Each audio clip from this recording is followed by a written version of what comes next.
যেই সরকার নামাজ প্রতিষ্ঠা করে না, যে সরকার ভালো কাজের আদেশ দেয় না, যে সরকার মানুষকে অন্যায় কাজ থেকে ফিরায় না, যাকাত আদায় করার অধিকার তার নাই।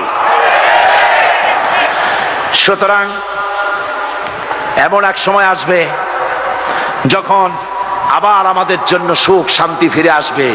সেজন্য কোরআনের কাছে আসতে হবে। কার কাছে? এই কোরআন হলো সেই কোরআন। আমার নবী বলেছেন, মান ক্বালা বিহি সাদাকা। এই পল্টন ময়দানে উপস্থিত লক্ষ লক্ষ জনতার উদ্দেশ্যে রাসূলের হাদিস শোনাই, প্রাণ খুলে কান খুলে শুনুন। আমার নবী বলেন, কোরআন দিয়ে যারা কথা বলে ওরাই সত্য কথা বলে। সুবহানাল্লাহ।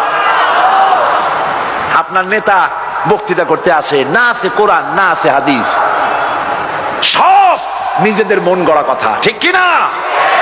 কোরআন দিয়ে যারা কথা বলে তারা সত্য কথা বলে, কোরআন দিয়ে যারা মানুষকে ডাকে ওরাই সঠিক পথের দিকে ডাকে। যেই ডাক শুরু হয় দুনিয়া থেকে, আর এর যাত্রা শেষ হয় জান্নাতুল ফেরদাউসে গিয়ে। আখরাজাহু তিরমিজি, তিরমিজি শরীফের হাদিস এটি। সুতরাং ইন্নাদ-দীন ইনদাল্লাহিল ইসলাম, জীবন ব্যবস্থা কেবলমাত্র কোনটা? জোরে বলেন, কোনটা? এই ইসলামের আইনের সামনে মাথা নত করে দিতে হবে।